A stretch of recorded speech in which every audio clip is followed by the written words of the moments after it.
Going on, everyone? JohnMatrix here. Hope you're all having yourselves a wonderful day. It's Christmas Eve. It's a beautiful day outside, and we're going to be watching some 40k lore here.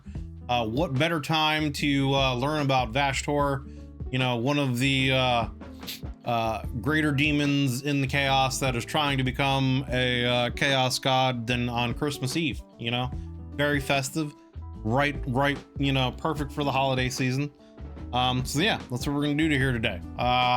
We're gonna be checking out a video by Imperial Iterator. This is called Vashtorr Arkhifane on the Path to Godhood Warhammer 40k lore.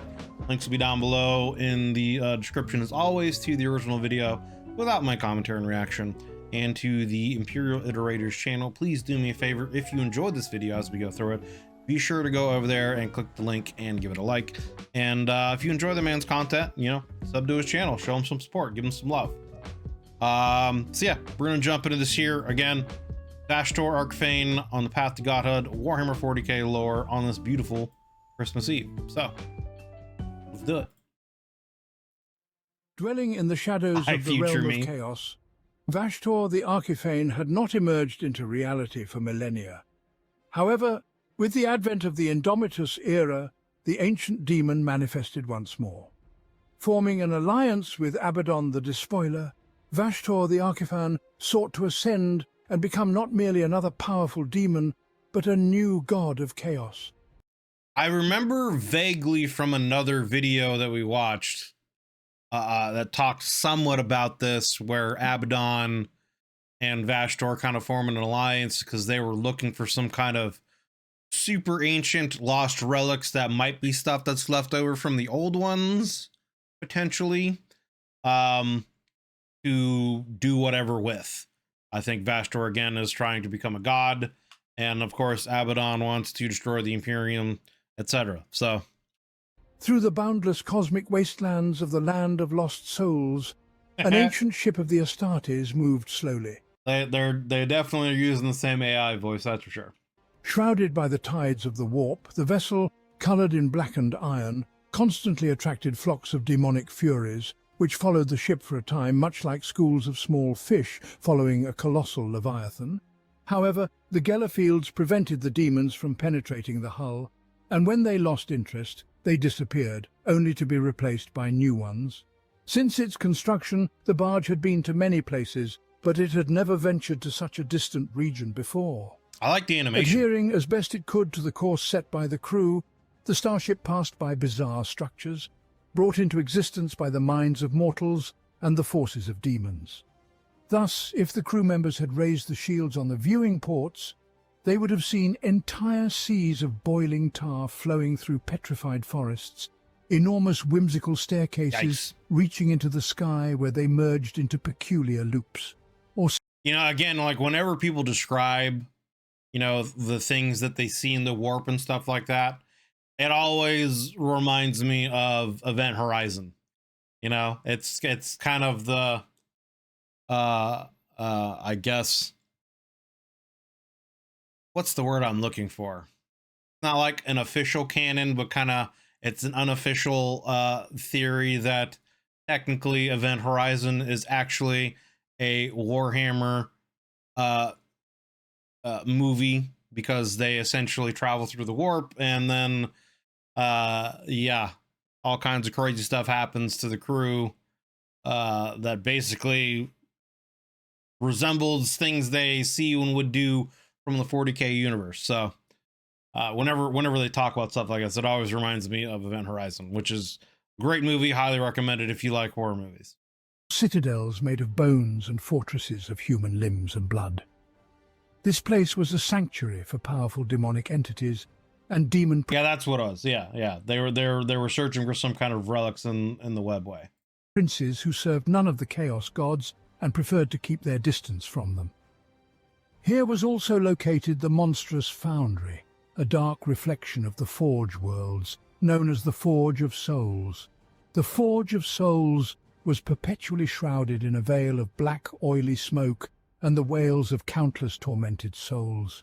In the numerous manufactories of the Forge, ever-mutating demonic artisans endlessly toiled, stoking black fires with the souls of the damned in their howling bellows, inhabited by legions of semi-sentient nightmare creatures. Every demon, every mechanism, and every soul obeyed the will of a single entity, the true demigod, Vashtorr the Arkhifane. Those ascending to the command deck were far from thrilled at the prospect of the impending encounter. The doors leading to the bridge opened, and a massive figure entered, leaning on a thunderhammer. All present on the bridge respectfully greeted the newcomer. Some struck their chests, some bowed their heads, while others fell to their knees, averting their gaze. Narbador acknowledged the greeting only from his brothers, and even then they received merely a brief nod, for the warpsmith was in no mood. Taking a few mighty steps to the command throne, Narbador stopped, and staring into nowhere, quietly said, "Once we all had a dream of unity. And look where it has led us, my lord, to the backwaters, and not even the backwaters of the Imperium or the galaxy, but the damned warp. I've never seen a hole like this in my life." The warpsmith was sarcastically interrupted by Captain Harrigan, who was standing by one of the consoles. Yeah, I like the animation he's added to it. I suspected that in 10,000 years the pangs of conscience would drive us mad, but even I could not have imagined this. As you often like to remind me, Harrigan, we are traitors, and the path to Mars is closed to traitors. Where do you propose we find the mines and resources for our ambitious venture? Anywhere, even on loyal Forge worlds or on the worlds of the Dark Mechanicum. That's far better than flying into the unknown, let alone dealing with him.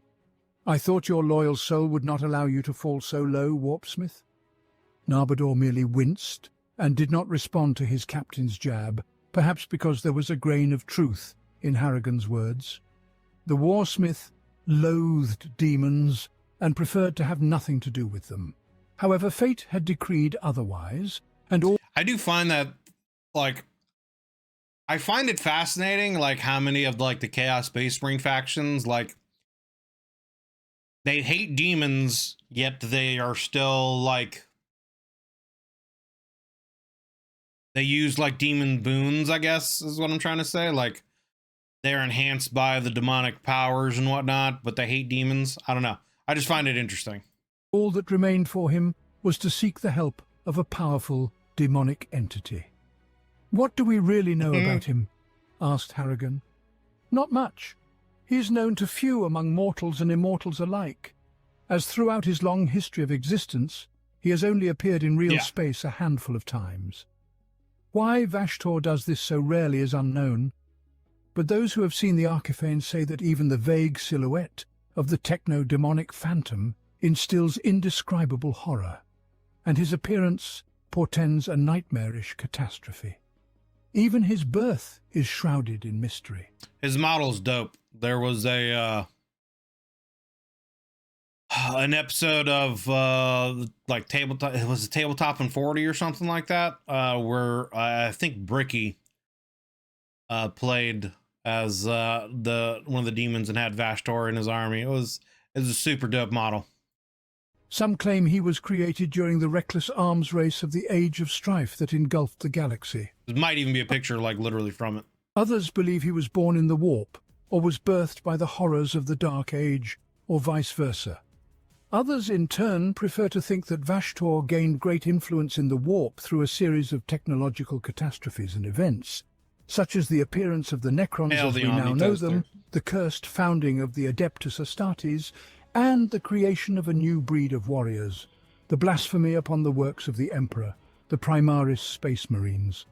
In any case, it is well known that Vashtorr was never a mortal who ascended to demonhood, nor a demonic entity serving one of the Great Four.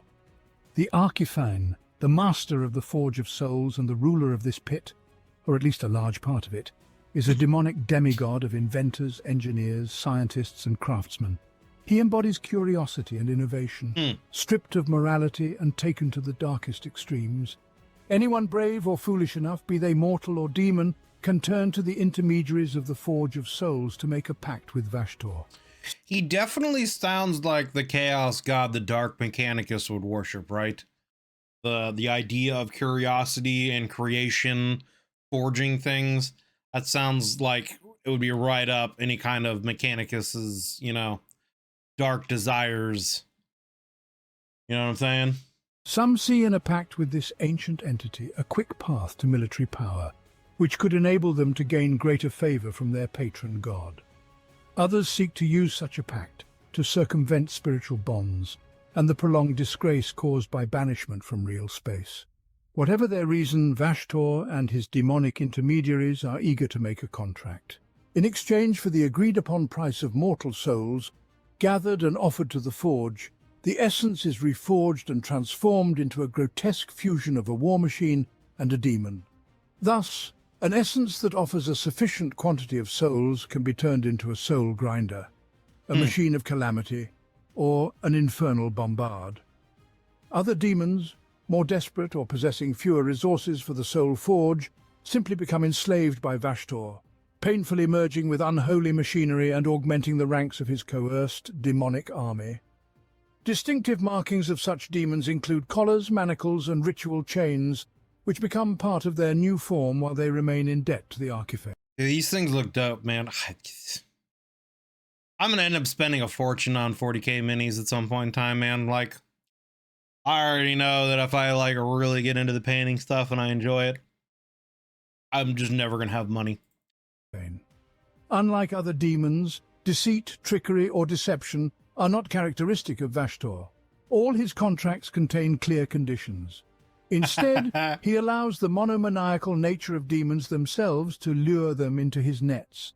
For with each defeat of an enslaved being, their... Yeah, he really is, like you're saying there, Michael, he kind of really is like the like forge blacksmith version of Zinch.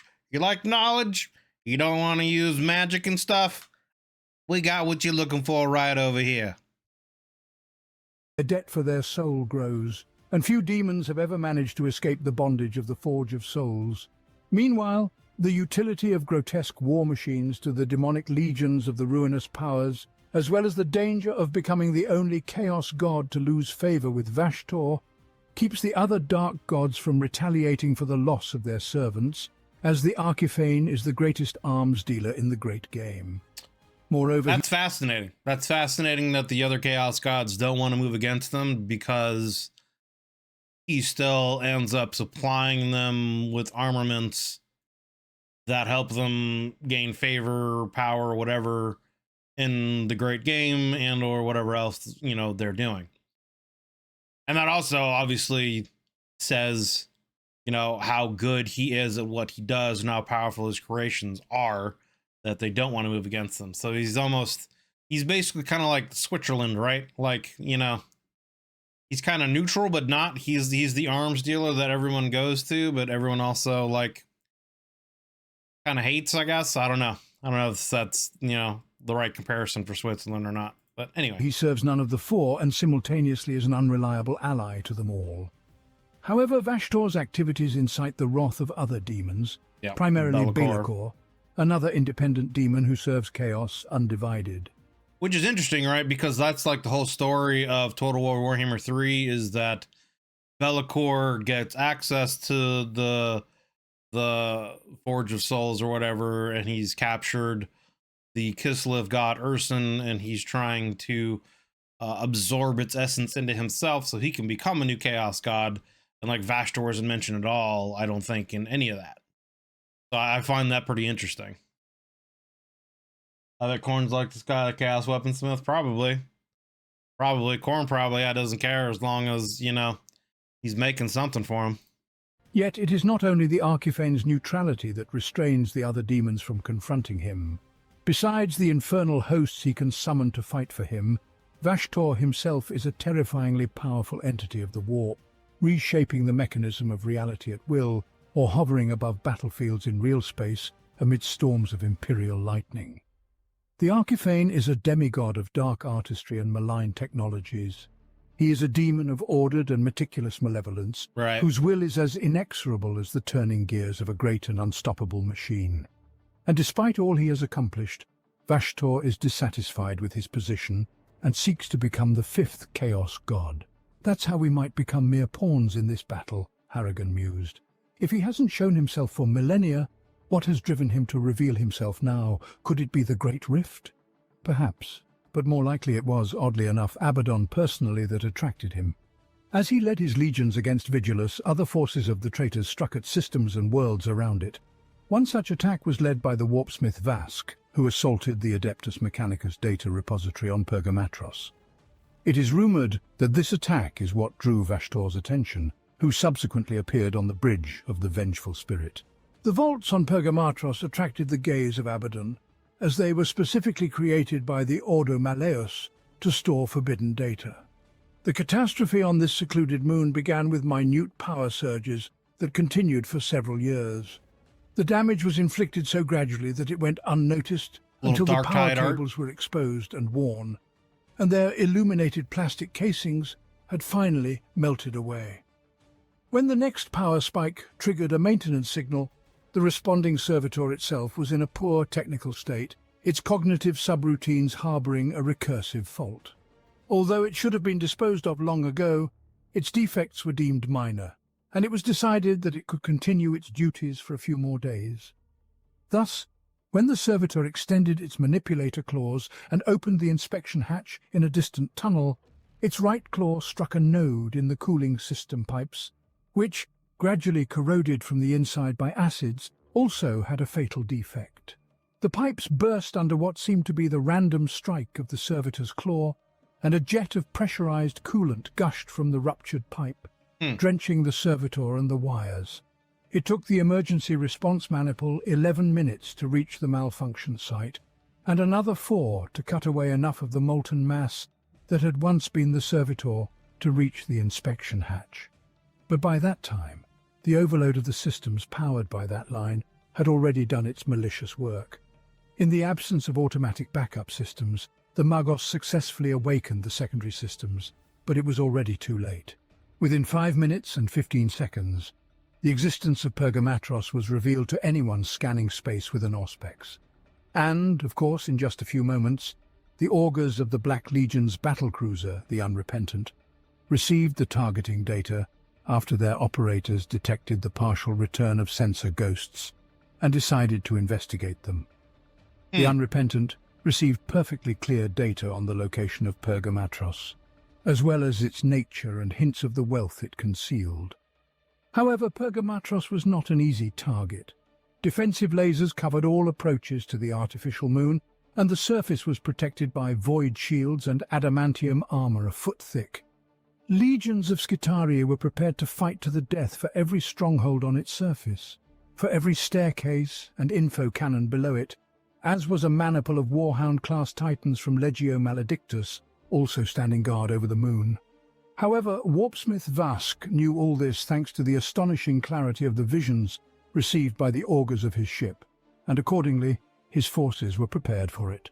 The Black Legionary forces were supported by the detachments of renegades from the Hounds of Abaddon and the Worms of Agony. In addition, Magos Persephora Hexen was accompanying them into battle, commanding cohorts of Magi, Skitarii, and mutant combat servitors. Additionally, the Dark Mechanicum provided dozens of war machines and eerie warships to support this operation. After the defensive mines of the moon were destroyed from orbit and the shield generators suffered a mysterious failure, the Loyalist forces besieged the waves of invading traitors landing at both poles of the Pergamatros. While packs of war machines driven by heretical intelligence entangled the Warlord-class Titans, the Legionnaires and their allies pushed back the Skitarii, suppressing the Loyalist resistance. I can only imagine what it would look like for a plasma blast of this size to go off, dude. Like, I hope that's something we see, you know, like, I hope that in the, 40k cinematic universe that looks like is moving forward on Amazon with Henry Cavill at the helm, I hope we see some Warlord Titans and Titans in general and some of the like real crazy stuff, and they like really actually give you like a true sense of scale for how like big these things are and the kind of influence they actually have on the battlefields, man. However, the raid did not come without a cost for the traitors, as the services of the Adeptus Mechanicus fought with fanatical desperation. Nevertheless, they could not prevent the extermination teams of legionnaires and traitor Magi from breaking through the airlock hatches and penetrating the info canals. In the final hours of the battle, a malfunctioning autogate trapped Magos Minoris Jurek inside a long-abandoned data repository which he had stumbled upon by chance.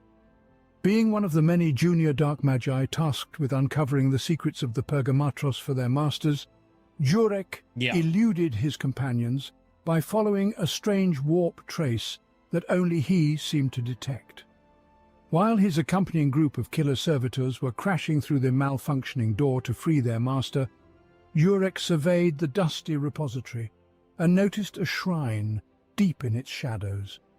It took him a few moments to remove the shackles binding the shrine, and by the time his cyborg assistants had torn through the door and reached him, Jurek already held in his hands a peculiar data tome sealed within the shrine. Upon touching it, his augmented senses tingled from the rustling of static voices, oh Lord, promising the fallen priest knowledge and power beyond his wildest dreams. Understanding that got someone else that's about to become a Dark Mechanicus here, huh? That his masters would soon retreat to the vengeful spirit, and that he would have to return to his role as one of the countless workers servicing the colossal ship systems, Jurek decided to decipher the secrets hidden within this tome immediately, and use them to gain the favor of the despoiler through some crafty demonstration of power. Jurek transported the tome from the depths of the Pergamatros onto the vengeful spirit to Vashtorr the Arkhifane, who was aboard the ship. No one knows how the fate of the galaxy might have changed had Abaddon decided to attack the demonic intruder. However, as the tense seconds dragged on, the bridge of the vengeful spirit did not transform into a battlefield despite the emergence of a colossal being. Instead of extending its claws toward the demigod towering above him, Abaddon sighed and began to speak. The despoiler demanded to know the identity of Vashtorr, which of the dark gods he served, what he had done to his ship, and how a group of cultists had so effectively summoned Vashtorr from the warp. The despoiler expected riddles and deceit instead of a direct answer to his questions, for in his experience any demon not inclined towards immediate aggression would invariably attempt some trick or foster discord. I can see that. After all, the first captain had dealt with such duplicitous entities as Belacor and many other demons, each of whom believed themselves far more cunning and powerful than any mortal. Therefore, Abaddon was taken aback when Vashtorr responded candidly. The demon proclaimed himself the Lord of the Soul Forge, and was deeply affronted by the insinuation that he might be a servant of another deity. The fury with which the denial was delivered intrigued Abaddon. He heard in Vashtorr's response an echo of his own resistance to bowing before the dark gods, and despite everything... Yeah, I caught that. A demonstration. I was gonna be like, I was gonna say something, but I kind of ignored it, but yeah. Demonstration. Come on, give me a break. The despoiler felt his distrust of this strange demon begin to wane. As for the peculiar phenomena occurring throughout the vengeful spirit, Vashtorr advised Abaddon to consider them as gifts. The demon neither concealed nor apologized for the fact that, had he wished to turn the warship's mechanisms against Abaddon and his followers, he would have undoubtedly done so.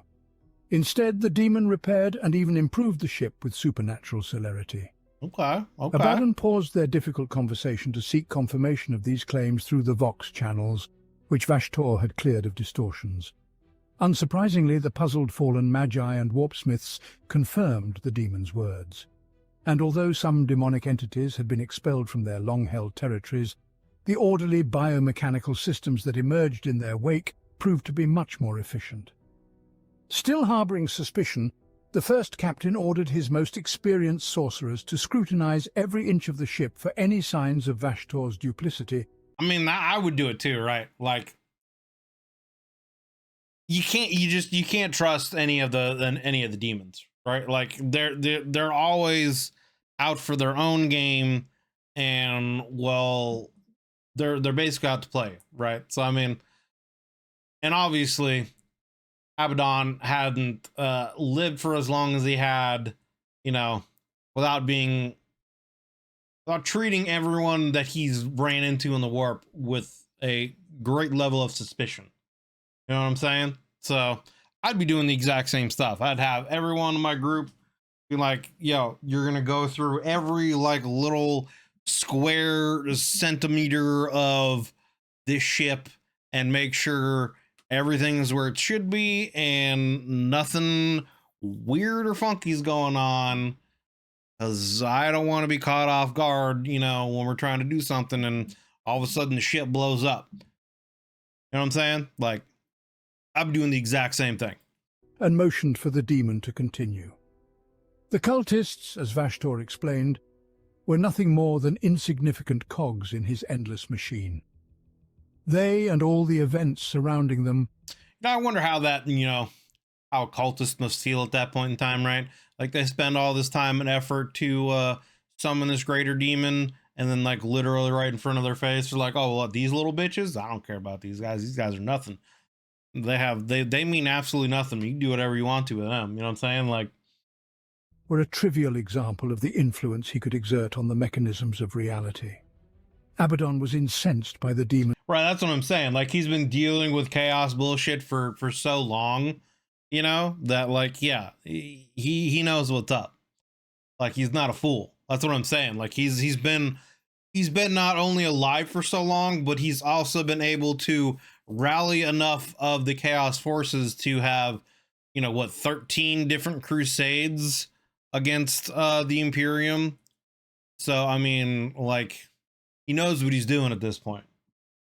Conclusions, and retorted bluntly that he had managed for 10,000 years not to kneel before any of the dark gods, and it was highly unlikely that he would now be deceived into doing so before someone he derisively called the god of cogitators. However, the captain was taken aback when Vashtorr seemed to be amused by this response. The demon declared that he did not wish to deceive or trap Abaddon, asserting that instead he was merely seeking a mutually beneficial alliance. Vashtorr was aware of Abaddon's hunt for the crucial fragment of prophecy that was said to lead him to a weapon capable of altering fate. In truth, as Vashtorr explained, Abaddon's scholars had already found the answer, but simply did not comprehend what it was. After these words, all the screens and cogitators on the bridge flickered and began to display prophecies instead of the symbols that had previously flashed across them. In sleep, the sky burns, stars shine bright enough to drown out the darkness. These were the words of the prophecy that Abaddon had been searching for. Vashtorr claimed he could interpret its words. By uniting his legions with Abaddon's, he could make events unfold in a way that would benefit them both. After these words, the first captain grew more suspicious than ever, listening for any hint of coercion or seemingly trivial conditions of the proposed deal. I mean, right, like, that for sure is like, again, if I'm Abaddon in that situation, that is 100% a this is too good to be true scenario, right? Like, a device that literally lets him change fate, like a situation where what, he can go back in time and change things. Like, what is he saying? He could go back in time and prevent Horus from ever being corrupted by chaos, while also still doing things that would benefit, Vashtorr, so it's like, and again, I mean, on like above story level, like on a meta level for Games Workshop, I could see them introducing items like this so that they could change and retcon things in the universe however they wanted to. Because again, they're starting to bring back the Primarchs, so they might use this device in certain ways in stories that would allow certain Primarchs to come back. Horus, for example, they could bring him back, like I was saying, Sanguinius, any of these other Primarchs that have been seemingly destroyed or scattered. You have a device that could literally change fate and rewrite history, that allow them to retcon anything. So moving forward, I could see their alliance coming to fruition and them finding and utilizing this, and the consequences of that are, what I just mentioned, where some of the Primarchs come back, and who knows what else is going to play out moving forward. So, but Vashtorr stated his intentions plainly, and their scope, along with the demon's ambitions, impressed even Abaddon. Being a demigod in the warp, Vashtorr wanted more. He sought true apotheosis, to become the fifth dark god and earnestly joined the great game. Vashtorr believed that his path to divinity laid through the fulfillment of the prophecy, and thus he was more than willing to aid Abaddon in his long war to achieve his goal. This did not convince the despoiler, as he had heard nothing from this demon but words and grand declarations. Unperturbed, Vashtorr urged Abaddon to gather as large a force as he deemed necessary and accompany him to the neighboring system, to the world of Magdalor. There, as Vashtorr claimed, Abaddon would see the value of their alliance, as well as receive what the demon cryptically called the next fragment of the key. Confident that he could crush his potential ally if he proved to be wrong, the first captain agreed. The world of Magdalor... They're pretty confident, right? I mean, granted, there have been others that seemingly shouldn't be able to, who have been able to crush greater demons. I mean, when you even look at what Kaldor Drago or whatever his name is, the Supreme Grand Master of the Grey Knights, who's like slapped countless demon princes and even etched, you know, one of the Grey Knights' names on Mortarian's chest and done all kinds of crazy stuff. Like, he's pretty out there. So, but I mean, it's still some confidence to be able to, you know, say, yeah, you know, I'll be able to crush this guy. In which Vashtorr had shown so much interest, was under the control of the Astartes of the Iron Angels chapter, who had seized this planet at the beginning of the 33rd millennium after losing their homeworld. After the conquest, they hollowed out the peak of the highest mountain on Magdalor and built within it a new fortress monastery. I can't help but hear Mandalore when he says that. Which they named the Angel's Crown. There, the Astartes placed all their precious relics that they had managed to save. Over the millennia, the chapter had suffered enormous losses and upheavals, and when the fleet of the Black Legion arrived in the orbit of Magdalor, the numbers of the Iron Angels were far from satisfactory. Nevertheless, they possessed a vast fleet and were ready to fight back. As for Abaddon, when he arrived in the system, Vashtorr was nowhere to be seen, as the first captain had expected. However, the despoiler was glad to obliterate an entire chapter of Space Marines and did not refrain from launching an attack. But as Abaddon advanced deeper into the Angel's Crown, he discovered the aftermath of a strange massacre. Honestly, Space I've wondered Marines that and too, the right? Order's servants laid among the bloodied wreckage of destroyed chambers. Armoured bulkheads had turned into jagged maws, devouring those who tried to defend them. Servitors had mutated, becoming nightmarish creatures. Furthermore, Abaddon saw everywhere the characteristic splatters of ectoplasm and bluish scars left by warp flame. Someone else had already torn the heart out of the Angel's Crown, and the first captain suspected who it might be. His forces encountered bound demons and mutated war machines of the warp host near the heart of the fortress. Here the chapter master of the Iron Angels and the last warriors of the First Company held the defence, protecting the Reclusium and Apothecarion. Wasting no time, Abaddon led his elite warriors and the mumbling hordes of demons into an attack, eager to quickly deal with the Loyalists. The ensuing battle would have added some noble entries to the annals of the Iron Angels had any of them survived to record them. However, when malicious entities began to emerge from the machineries of the Apothecarion, Reclusiarch couldn't bear it and led the warriors in a furious counterattack that might have cleared the room entirely, if not for Vashtorr, who personally crushed the defiant chaplain with his soul-forge hammer. At the same time, the despoiler clashed blades with the chapter master and of course emerged victorious from this duel. After the battle, Vashtorr and Abaddon walked side by side into the Reclusium, strewn with the corpses of Loyalists. The demon ignored the precious tapestries and glowing blades, instead halting before a tall marble column protected by a power field. Abaddon looked questioningly at the column, then at Vashtorr. In response, the demon simply beckoned. The object within the power field trembled, and its soft golden light shifted to a smoky brown as the power field generators released twisting metallic tendrils of flesh, dutifully carrying the column towards Vashtorr. It seemed this was the coveted prize Vashtorr had sought on Magdalor. After several hours of negotiations with the demon, Abaddon learned that the column was a fragment of the so-called key, whose restoration would benefit both Vashtorr and the Despoiler. Over the next few months, the Black Legion, under Vashtorr's direction, began to gather and rebuild enormous space hulks, spending many days cleansing these constructs of various enemies and suffering significant losses in the process. Vashtorr used his techno-sorcery to further corrupt the captured space hulks. Various champions of chaos, commanded by Abaddon and other lords whom the Despoiler considered his allies, were assigned as captains of these resurrected hulks, which soon became known as the Arks of Omen.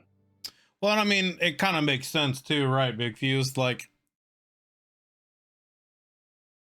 a lot of the, like, gun weaponry, bolters and stuff like that, a lot of the armor is made to prevent that, so a lot of times it has to kind of come down to hand-to-hand combat, especially against those that are of the higher ranks that have better gear. You know what I'm saying? And then I'm sure also, you know, when you have people that are kind of like Jedi and Sith and Star Wars, right? The reason why, or at least I imagine the reason why they have lightsabers and fight that way is because when you have people of equal, you know, capability in the Force, that's what they have to do to decide a duel, right? So I imagine it's the same way in the 40k universe where you have psychers or sorcerers, librarians, whatever, that are of equal capability with how they use the warp, that, you know, they have to, a lot of times fights have to be decided by martial prowess, you know, so it makes sense in these settings too. But it also just in general, yeah, it's just, again, adds more to the 40k setting. The primary task of these vessels was to assault worlds across the galaxy and search for further fragments of the key. While Vashtorr labored over new arcs, the existing ones began their devastating crusade across the galaxy, attacking planets with varying degrees of success and being assaulted by both loyalists and traitors. The Arkhifane himself reappeared only after the demon Primarch Angron destroyed the planet Malak Baal.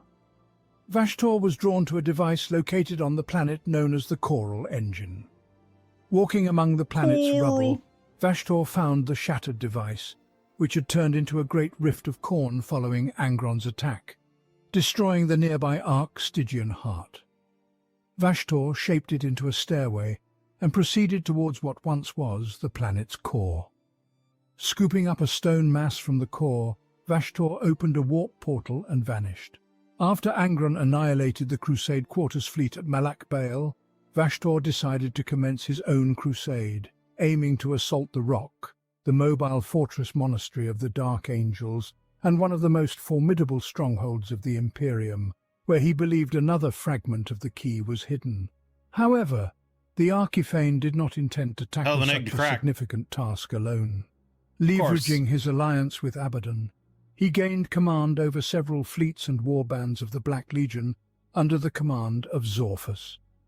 He was also joined by the Iron Warriors, a hell of a name, Zorphus. That sounds like an orc name. Fickle ally Perturabo, and the Wordbearers, who led their own army of cultists and demonic machines, known as the Cult of the Primarch. Vashtorr personally led the assault, advancing ahead of the fleet on his personal ark, known as Aurak Unleashed. Utilizing the diabolical mind of his ark, Oracle Myriad, the Arkhifane managed to locate the Rock and the accompanying fleet, after which he devised an ambush plan for the Dark Angels.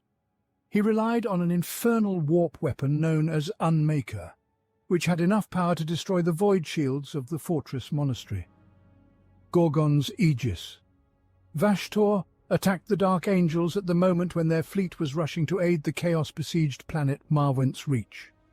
The traitor fleet materialized from the warp at pre-selected ambush positions and unleashed a punishing barrage upon the Dark Angels. Reacting swiftly, Chief Librarian Ezekiel transferred fleet command to Samael, while he attempted to head to Marwent's Reach. Samael was tasked with dispersing the ships and initiating a retreat. However, the Dark Angels' fleet suffered significant losses after the first salvo.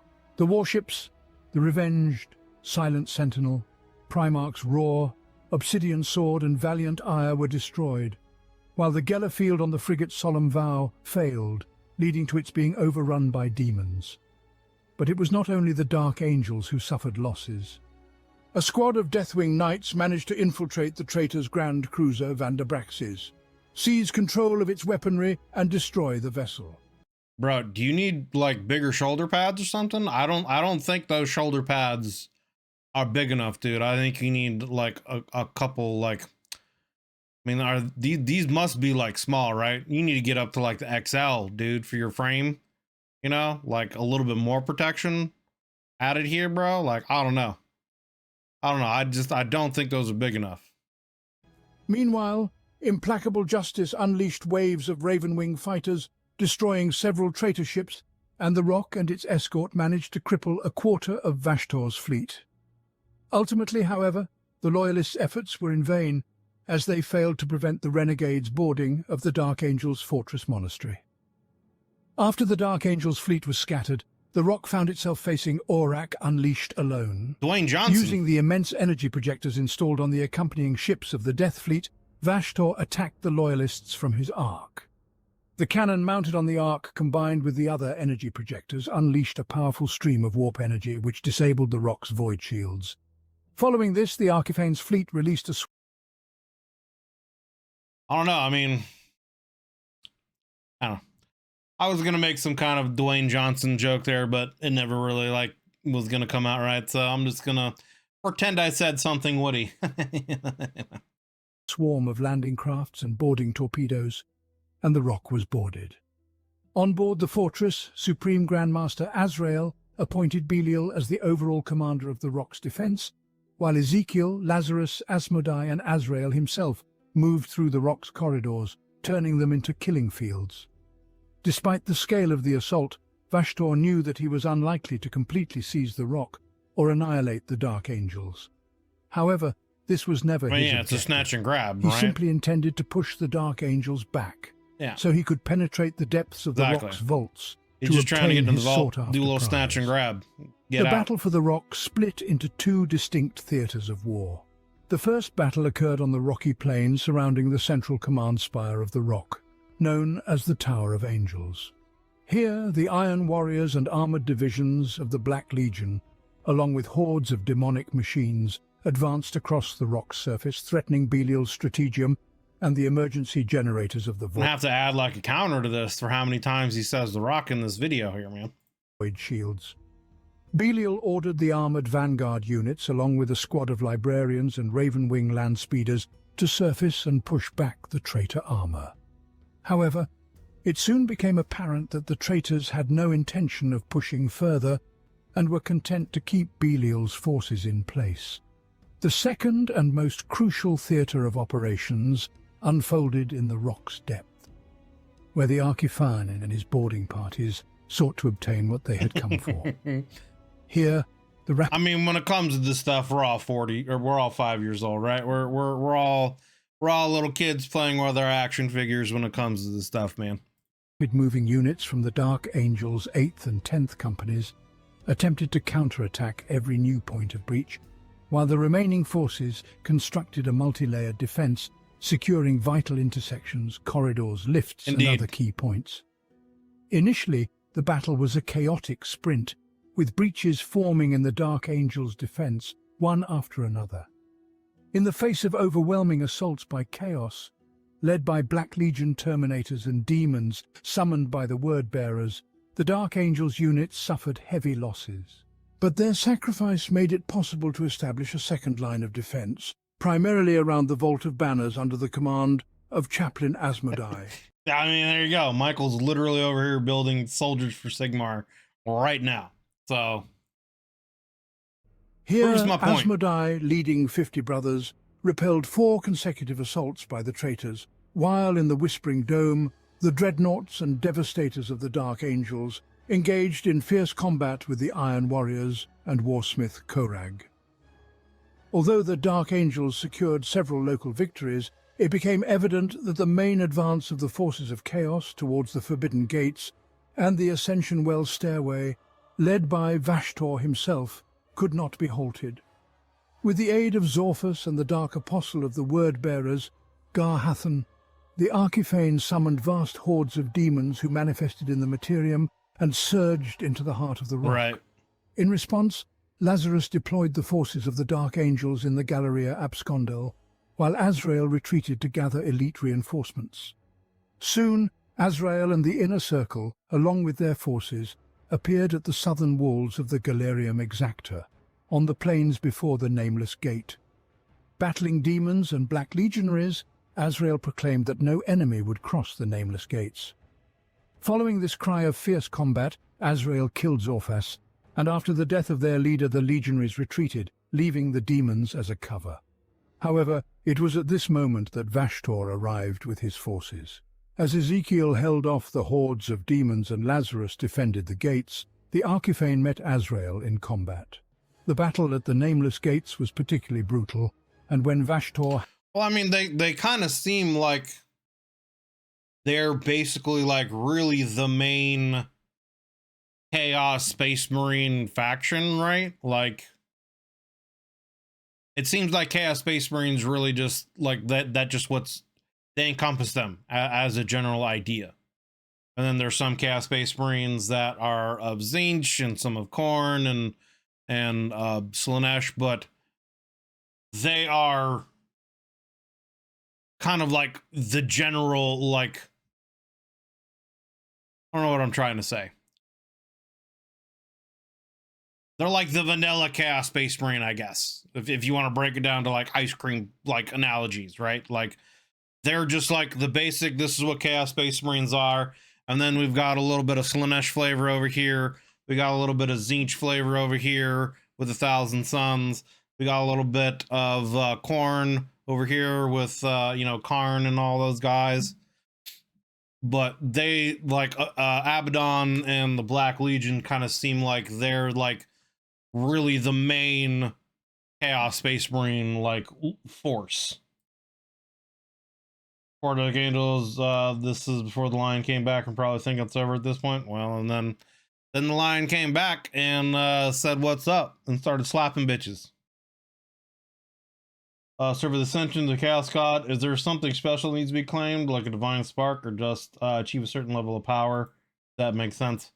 To be honest, I don't really know one way or the other. I mean, like, the birth of Slaanesh happened because of how much emotional, like, depravity the Eldar were creating throughout the universe and how much it affected the warp, and it just culminated in the birth of Slaanesh. So I'm sure there's probably multiple paths of ways to gain power and become a Chaos God. It sounds like what Vashtorr is looking for.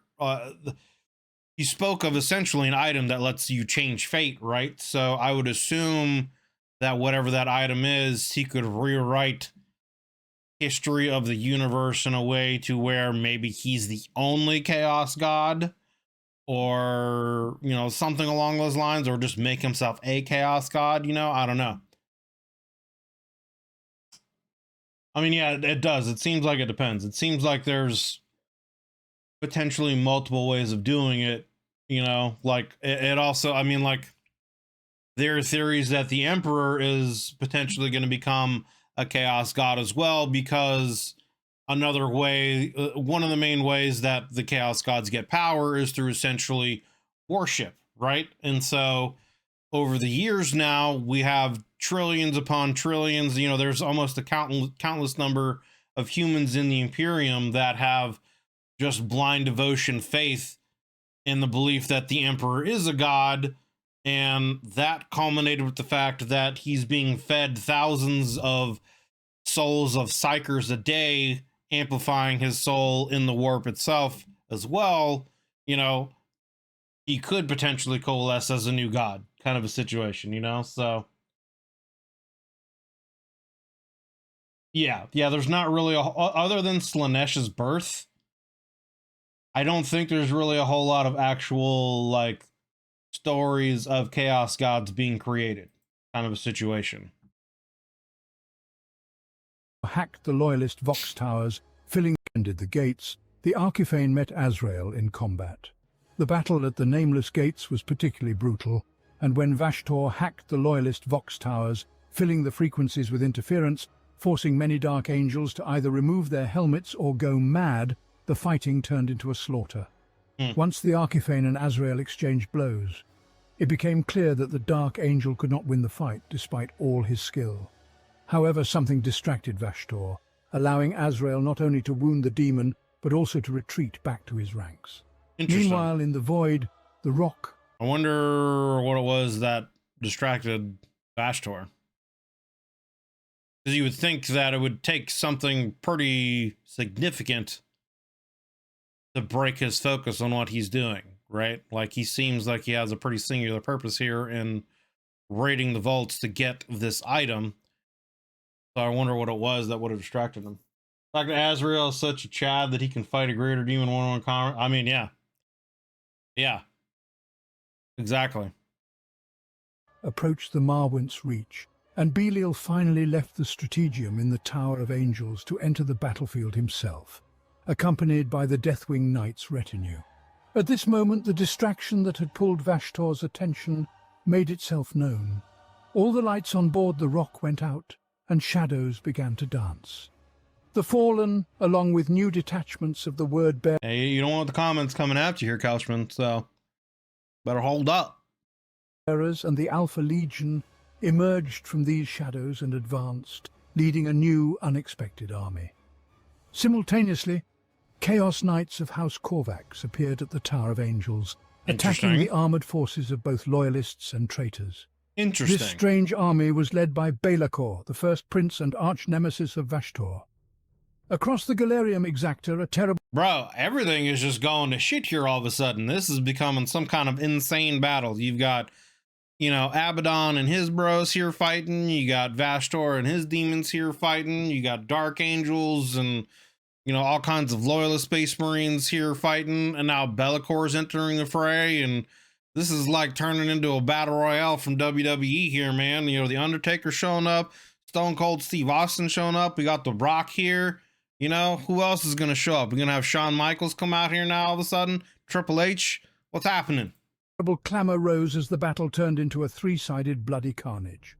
Fortunately for the Imperials, the appearance of the demons enabled them to strengthen their positions and regain strategic superiority. As amidst the surrounding chaos, Vashtorr and Belacor commenced a deadly duel. After a prolonged skirmish, exhausting the energy of nearby mechanisms and void shields, Vashtorr managed to gather sufficient energy to overcome the shadows of Belacor. However, the Dark Master, still sneering... I've always liked Bellacor's design. Belacor looks dope. He kind of reminds me of how Diablo looked in Diablo 2 in a way. For those of you who've played through Diablo 2, I always liked Diablo's design in Diablo 2. Mocked the Arkhifane for his hubris. Belacor declared that now all of Vashtorr's actions were meaningless, for they would all be killed, and to understand this one need not be a prophet. One only had to look into the void and see that Task Force 12 had finally arrived to assist at the rock. As it turned out, Belacor had initially planned the incursion into the Marwent's reach to lure Vashtorr into a trap. When the fleet under the command of Tigurius approached sufficiently close, the Knights of House Raven landed on the rock and engaged in battle with their counterparts from House Korvax, among whom the Raven Princeps Grevan managed to personally deal with a traitor knight of the tyrant. Bro, it's going down all of a sudden. Like, now we got knights showing up here, dude. Like, things are just escalating. Like, are the Necron gonna show up here and they're just gonna join in? The orcs gonna come in because it's just a fight? Like, they want to scrap too? Class. Tyranids gonna show up because they're like, there's stuff here to eat. Nom nom nom nom nom. Every time, the arriving Ultramarines and Nova Marines began their assault on the surface of the rock, and Tigurius personally led the main attack on the Black Legion Marines who were fighting against the armored units of the Dark Angels. By this time, Samael had already turned the Void War in his favor and had joined forces with Tigurius's fleet. However, Belacor was little concerned with this, for he had no intention of taking sides in the war for the rock, but merely wanted to disrupt the plans of Vashtorr. In a rage, Vashtorr summoned immense power, and taking control of numerous nearby gun batteries, unleashed a barrage of fire that destroyed many war machines, warriors, and severely wounded Belacor himself. It is interesting that like Vashtorr can just like take over any kind of machinery or technology around him that he wants to. It makes me wonder, now that I think about it, like, was Vashtorr maybe responsible for the AI uprising during the dark age of technology? That'd be a pretty interesting twist. Did he like see something and try to plot things in a certain way to mess with humanity so he could get certain kinds of technologies, or, you know, something like that? I don't know, but that would be an interesting twist if it turns out that's, you know, the case, that Vashtorr essentially led humanity down to the path of where it is with the AI uprising and stuff like that. Roaring yeah, exactly. Belacor vanished into the warp, after which his minions disappeared as well. Yeah, this is a serious battle. It was at this moment that the Dark Angels and their reinforcements unleashed all their fury on the surviving forces of Vashtorr. The Arkhifane understood that everything was lost and furiously contemplated the collapse of his plans. He ordered the surviving warships to descend to the rock and extract the remaining forces. Only a few traitors were saved. As for Vashtorr, he teleported back aboard the Aurak Unleashed and left the combat area. After the battle, the abandoned Space Marines were captured by the Dark Angels, and after numerous interrogations, they revealed that Vashtorr intended to flee to the Somnium Stars. However, as the Loyalists subsequently understood, the escape was merely part of a new plan devised by the Arkhifane. Meanwhile, Vashtorr's agents from the Alpha Legion, led by Lord Glass... Bro, I love the Alpha Legion armor, man. I don't know. I just love how their armor design, the whole Hydra, you know, symbolism, and the like dragon scale look to their armor. I like it. Were searching for an ancient Dark Angel's interceptor that held one of the fragments of the key. Although they had to face Orcs, Tau, and World Eaters, the legionaries succeeded as they found the key fragment of Arthas Moloch first and crucially before Ugalax. Following Vashtorr's assault on the rock, the Dark Angels and other parts of the Unforgiven gathered their strength to discover the Arkhifane's stronghold and put an end to the demon once and for all. Ultimately, 3/4 of all the forces of the Unforgiven were gathered in the massive mobile fortress monastery, and after a brief council, they decided to dispatch scouts to the Somnium Stars. As soon as the Ravenwing reconnaissance fleet returned with news about the traitor armadas lying in wait, the Dark Angels learned that they faced not only the cult of the Arkhifane and the Black Legion, but also the Emperor's Children, Death Guard, and Word-Bearers. However, the most formidable formation was a Doom fleet under the control of the Dark Mechanicum, bolstered by an ark known as the Netherworld Blade. Bro, it's going down. Numerous other peripheral Chaos fleets stood in the...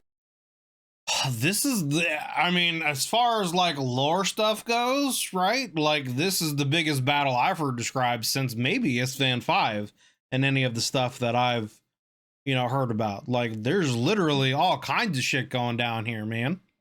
Everyone's showing up to this fight. Everyone wants some of the action. The Dark Angel's path to the Idolatros system, and Azrael declared that orders such as the Cowled Wardens, Blades of Vengeance, and Guardians of the Covenant should be dispatched to the Skrylum and Apostra systems to confront these adversaries. The rock itself, along with the immense fleet accompanying it, set course for the Idolatros system, where the Loyalists discovered an unexpected withdrawal of enemy forces. However, one detail from the Ravenwing Scouts' reports remained unchanged.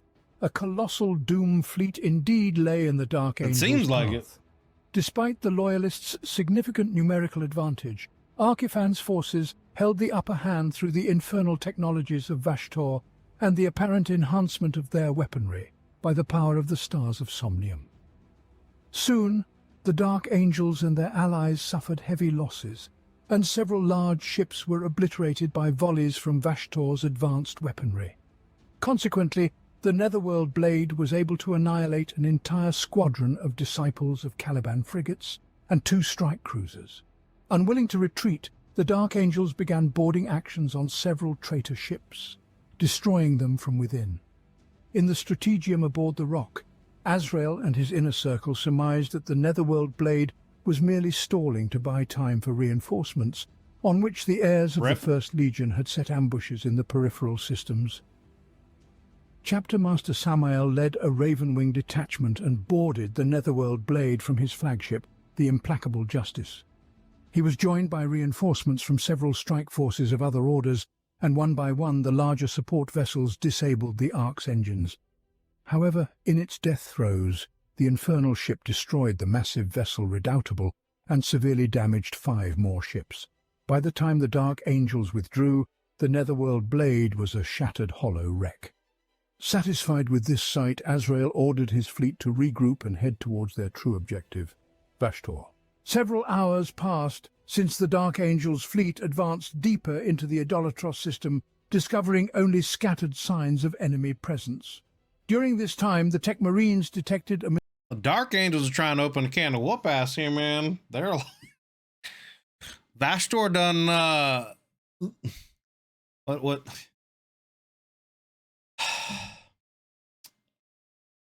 My mind went to a blank.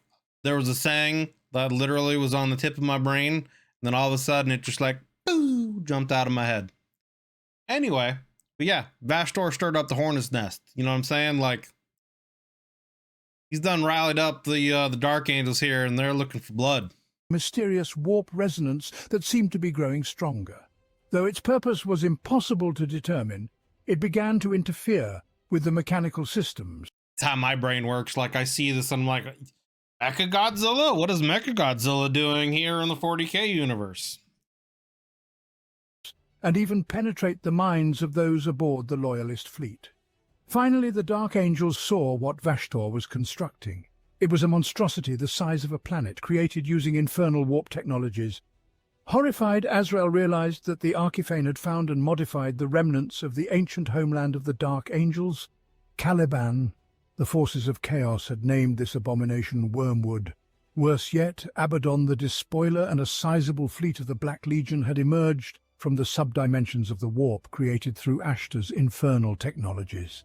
The Supreme Grand Master ordered his fleet to launch a full-scale assault on the perverse legacy of the Dark Angels, twisted by Vashtorr, and personally led the attack on the ruins of Caliban.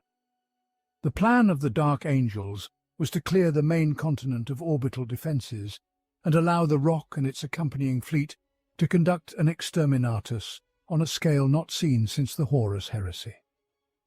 On the surface of Wormwood, the Dark Angels encountered not only legionaries, but also demons, demon engines, dark Skitarii, and cultists.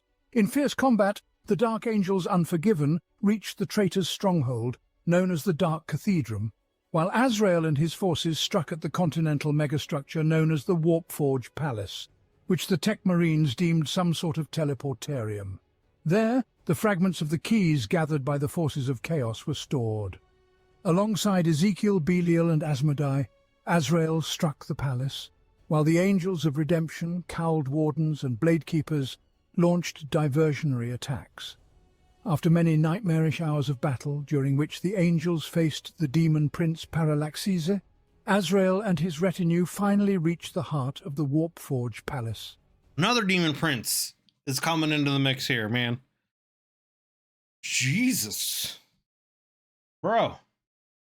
How do we even get here? That's what I'm saying, dude. Like, this is insane. Like, there's so much going on with so many different factions, and like, literally Vashtorr fucking stirred up the hornet's nest here, man. Like, it seems like how many factions are involved here? Did he say? So we've got the Dark Angels, we got Vashtorr, we got Abaddon, we got Be'lakor, who's in the mix. Didn't he say like some of the Raven Guard were in here too? Am I mistaken that he also said maybe some of the Night Lord Titans were coming in here to fight against some of the Raven Guard stuff? Like, good Lord. And then we've got more demon princes coming in here, not to mention other war engines. We've got Dark Mechanicus, you know, ships and faction stuff coming in here. Like, there's a whole, like, essentially almost crusade going on. And I mean, yeah, they tried to attack like the most heavily fortified Dark Angel stronghold, here. I mean, obviously, like, I don't know. What seems to have turned into what Vashtorr was trying to be, like a simple, like, again, snatch and grab, turned into an extended battle that he wasn't prepared for, that then turned into an ambush from Be'lakor that he wasn't, prepared for. He then was able to at least wound and push back Be'lakor, but that weakened his position, which made him have to retreat. And now the Dark Angels are out for blood and are chasing him down, and all hell's breaking loose, dude. Like, everyone's just showing up for this fight, right? Like, this is crazy. This is crazy. Like I said, I think this is the biggest battle that I've heard described, like, literally since SFN 5. Yeah, I don't briefly cover the battle on Warhammer near alignment singer on video, so prepare for both of them to show up. Yeah. So now Dante and the Blood Angels are going to show up. Then we got Angron and his boys showing up. Then the Lion's going to come back and save the day and beat his ass. Like, it's going down. Can't wait for Big European to revive, slap someone and leave. There they discovered an altar made from the ruins of Caliban, where the key fragments... I mean, once they mentioned Caliban, I was like, oh, this is leading to that, right? This is leading to the revival of the Lion. ...were forged. Atop the altar stood a massive brass shrine to Khorne, guarded by the World Eaters and House Bashkar, and at the center of the altar was a vast summoning circle from which emerged Angron, the Primarch of the World Eaters. In orbit, the Dark Angels began an engagement with Abaddon's fleet, led by the Vengeful Spirit and Vashtorr's Doom fleet, commanded by the Ark of Omens, Aurak Unleashed. The Unforgiven fleet was led by Grand Master Nakir of the Illuminators. However, the Loyalist ships, caught between Wormwood and the Chaos Armada, became easy prey, resulting in Abaddon and Falcus Kibra leading a boarding assault on the flagship Impeccable Justice, which ultimately was destroyed, its wreckage falling upon the Loyalist fleet. The warp engine of the ship exploded, devastating the Dark Angels' fleet. But fortunately for them, the armada of the Blood Angels and the Imperial Navy, commanded by Dante... Right, they would be like in a bloodlust that could probably only be comparable to what happens to the Blood Angels when their lust, their berserker rage took hold when Sanguinius was killed, right? Like, they are in a blind we're going to kill everyone type of mood at the moment. Soon arrived all the weaponry in 40k. Not understanding how the Allies knew of the Dark Angels' crusade, Nakir was nonetheless overjoyed at their arrival. However, as it was still unknown to anyone present, Dante was accompanied by Lionel Johnson, the recently resurrected Primarch of the Dark Angels. Entrusting the Emperor's son with his mission, Dante proceeded with his own plan, directing the ships of the Imperial Navy to reinforce the defense of the Rock, while his own fleet entered a desperate orbital skirmish. Upon arrival, Dante proudly announced the return of Lionel Johnson, causing complete disbelief and shock among all the heirs of the Dark Angels. Nakir bombarded Dante... Can you imagine that too? Can you imagine that, being in this situation where, like, one of your greatest strongholds, if not greatest stronghold of the time, was being attacked by Chaos Demons and Chaos Space Marines. You push them back, and then you go on a counteroffensive to chase them down, only to find your home world that had been lost has now been converted into a demon world. The rage that would have been built out from that, and then all of these other chaos forces come in to reinforce against you. Then all of a sudden Dante and the Blood Angels show up, and not only does Dante and the Blood Angels show up, they come with Lionel Johnson, your Primarch, who's been gone for 10,000 years. He's all of a sudden back and leading the charge. Like, the range of shit that's happened and emotions that had to have been going on, like Jesus Christ, dude. with questions and oaths, then stated that he was now indebted to the Blood Angels, a debt he could never repay. Together, Nakir and Dante attempted to stabilize the dire situation in orbit, but seeing the Blood Angels' fleet approaching, Abaddon ordered his ships to abandon their current battles and regroup for a counterattack. Vashtorr, in turn, was frustrated by the arrival of the new ships, but did not relent. He reorganized his ships and led the Aurak Unleashed to the rock. Upon reaching the range of the rock, Vashtorr, using his technological expertise, made contact with what he had sought all this time, an ancient device of Tuchulka, which had been placed on the rock millennia ago. Vashtorr already... Tuchulka? That very much sounds like Slan, right? He had in his possession related artifact machines, Ouroboros and the Plague Heart, and with the help of the third and final device, she could create a dissonance engine, using the key to gain access to the Old One Vault from the days of the war in heaven.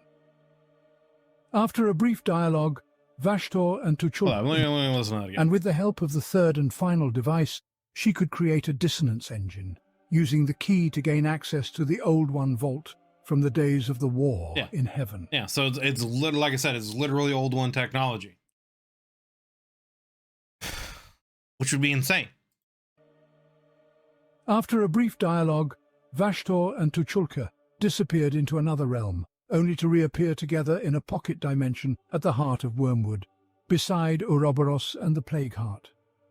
Finally, Vashtorr had everything he needed to complete his work, the construction of the dissonance engine.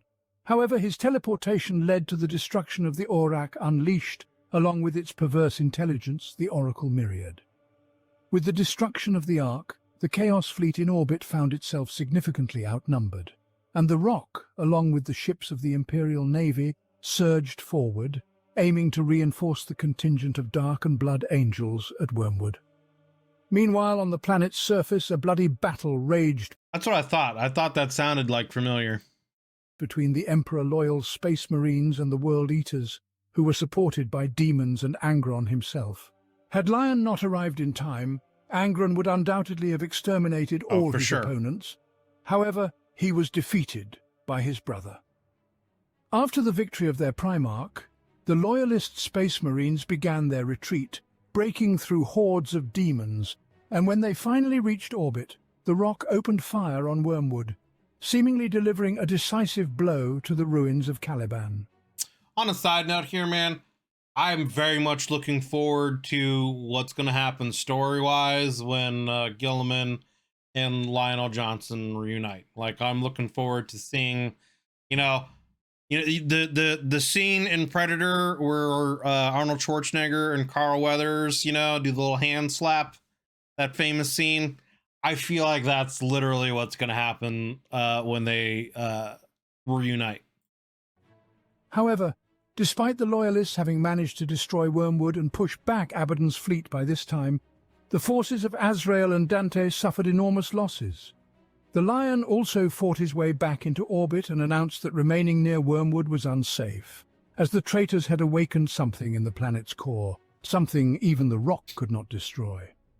Azrael and Dante gave the order for a general retreat, and aboard the Vengeful Spirit, Abaddon felt not only satisfied by the enormous losses he had inflicted upon his enemies, but also bitter over the emergence of another loyal Primarch. It was then that Vashtorr established contact with Abaddon, informing him that he had successfully created the dissonance engine and awakened the key. Now, by utilizing Wormwood, they would be able to seize the planet and, along with it, the weapon. Shortly thereafter, the seemingly unscathed Wormwood tore through the veil of reality itself and plunged into its seething abyss. And despite the return of Lionel Johnson, victory belonged to Abaddon and the Arkhifane. Vashtorr had managed to assemble fragments of the key. I'll repeat myself, are we really going to meet with this being and strike a deal with him? Or perhaps even join his army, becoming part of the Arkhifane's cult? Harrigan spoke discontentedly. He fell silent for a moment before reproachfully continuing, "How low we have fallen, Warsmith. Like you, Harrigan, I fear Vashtorr and have no intention of joining his army. But after what I've just shared, do you really think he will be on the planet? It seems to me at best we can hope for a meeting with one of his forge masters, with whom we can negotiate a beneficial deal. How we might regret this later, I wouldn't want to be smeared into the ground by Vashtorr's hammer. I won't change my opinion, but I will follow orders. After all, I've never regretted it before. Maybe luck will be on our side this time too. I'll go order the landing ships to be prepared for deployment. Turning on the spot, the captain of the Iron Warriors left, and although Narbador personally gave the orders for the preparation of the ships, he did not stop his most loyal supporter, understanding that he needed time to make peace with all that has been said. Humans and other sentient species often blame evil forces, the warp, demons, psychics, and infernal influence for the evil in the world. Oh, interesting. They like to believe that hatred, violence, and war are unnatural things, that evil people do harm influenced by something from beyond, affecting and manipulating human nature in the worst possible ways. However, Abaddon and Vashtorr denounced evil gods. They hated the idea of someone influencing their decisions. They took pride in their rebellious spirit, their intellect and cunning. Their motives are plain and relatable to any sentient being. They are driven by ego, lust for power, independence, and try to reshape the world in their own way. There are many more examples of evil deeds driven by simple desires, passions, and sins. Some might argue that behind every dark scheme is a demonic influence, hidden even if the actor of the deed does not comprehend this. But what if evil is just a part of sentience? What if evil lives in every one of us, and it's just an excuse to blame demons for everything? Why do some people resist dark urges and others cannot? It is really decided by the strength of the demon at work or the virtues, common sense, and decency of the man. Now we're getting all kinds of philosophy here. All right, well, that was the end of that. Getting into all kinds of philosophy there at the end, but like, damn. Okay. That was an interesting and crazy video. I mean, took a little bit to like wind up, you know, but the whole meeting with Abaddon and Vashtorr, obviously Abaddon being very suspicious of Vashtorr, having dealt with all kinds of various chaos demons, and you know, like I said, he hasn't lived for 10,000 years with by just giving to the whims of any kind of chaos demon out there, you know. But they made a beneficial alliance to go after this item called the key, I guess. I don't think they called it anything else, and it ended up culminating in a ridiculous battle where like literally everyone showed up. They tried to assault this stronghold, one of the most, if not the heaviest fortified Dark Angel stronghold, to get this relic. It turned into an ambush from Be'lakor. Vashtorr managed to fight back Be'lakor and wound him, but Be'lakor still kind of forced Vashtorr to retreat. So Abaddon and Vashtorr's forces retreated. Dark Angels in the rock pursued, only to find their old homeworld had been turned into a chaos demon world. And then like Dark Mechanicus forces showed up. I think it said Raven Guard forces potentially showed up. In some ways, the Blood Angel showed up with Dante, and then the return of Lionel Johnson and Angron showing up, and like it literally was like you know, a WWE Royal Rumble with everyone just showed up and it just went down, man. And I don't think I've heard of there might even be like a crazier battle than Isfan. Like Isfan, you know, both 3 and 5 were basically setups and massacres. This was literally just like an all-out, you know, smackdown brawl between multiple factions. But it seems in the end, Vashtorr and Abaddon got what they wanted, and were able to warp out. Even though it seems like they took heavy losses, they still were able to get the item they wanted, and who knows what that's going to mean for the future. I mean, again, they have an item that I guess that sounds like it's an item that lets them rewrite history, right? You know, change fate and things like that. So I mean, Games Workshop could use that in any way to do whatever they wanted to, I guess, moving forward. But I feel like it's gonna be how they start bringing some of the Primarchs back. Who knows? It could even be used to bring back the Emperor, right? Like if it's they could do something like, if Abaddon's goal is to bring Horus back to where he was pre like heresy, let's say, that could potentially means that you know he never fought the Emperor, thus the Emperor would still be around, right? So the Emperor would be there. You know what I mean? So there could be a lot of crazy implications moving forward with what they do, you know? But I mean, I feel like it leaves a lot of open terrain for Games Workshop to kind of do whatever they want to in the 40k universe moving forward, you know?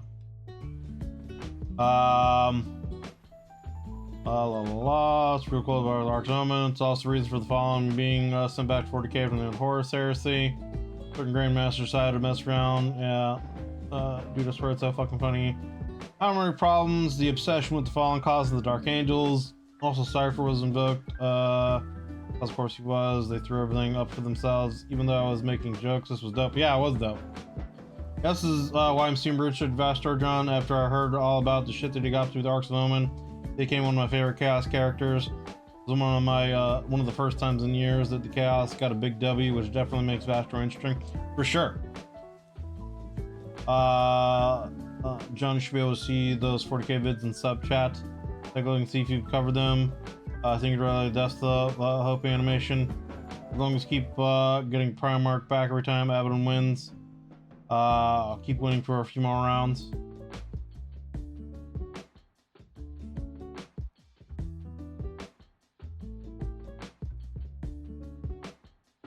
Betrayal of Karth. No, I don't think we did that one for sure.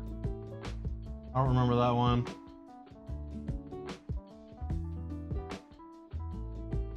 I thought I did this one with Theo, but maybe not. I'll have to open it up and take a look at it. I know I had it like marked somewhere to do, so I thought I did it. Maybe I might have been a situation where I like started it and then something happened and like my internet was going out or something like that and I never finished it and I thought I did it. I don't know. But I'll definitely mark them as stuff to do. Yeah, it's fair trade-off, Michael. Yeah, I mean, that was Vashtorr Arkhifane on the path to godhood, Warhammer 40k lore. So great video, and yeah, it looks like the doors are wide open for Games Workshop to do almost virtually anything moving forward with what they want to do to push, you know, the timeline forward in this story. So very interested. I'm gonna be eager to see what's happening this year. I mean, I know I believe from what I understand there is a Necron update and book coming out if it's not already. I know they've added they're updating some stuff for the Phoenix Lords and their codexes, I think. So it'll be interesting to see story-wise what they're gonna do moving forward, you know, in the coming year.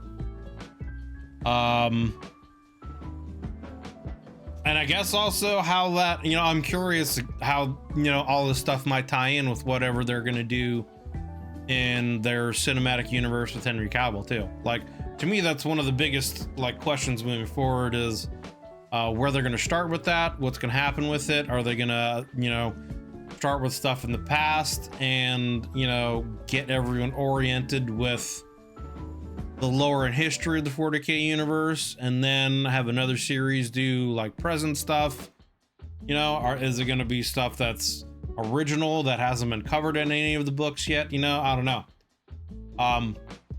I'd also read, you know, some ideas that, you know, maybe Henry Cavill might actually play Titus as a live action version, which could make sense in certain ways, you know, because they're kind of right now promoting Titus as like the main character, I guess, or at least a central character in the 40k present timeline. You know, they just had obviously Space Marines 2 with him, and then a secret level episode with him, you know, and obviously spoils for anyone who has not played Space Marine 2 and beaten it.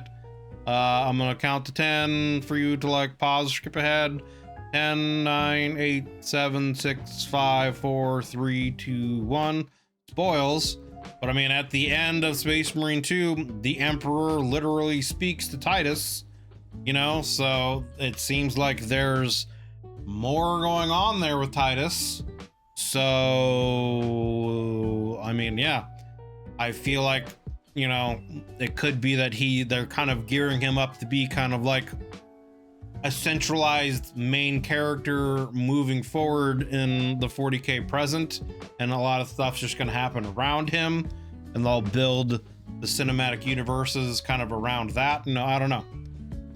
But anyway, long tangent. That was again Vashtorr Arkhifane on the path to godhood, Warhammer 40k lore by the Imperial Iterator. Great video.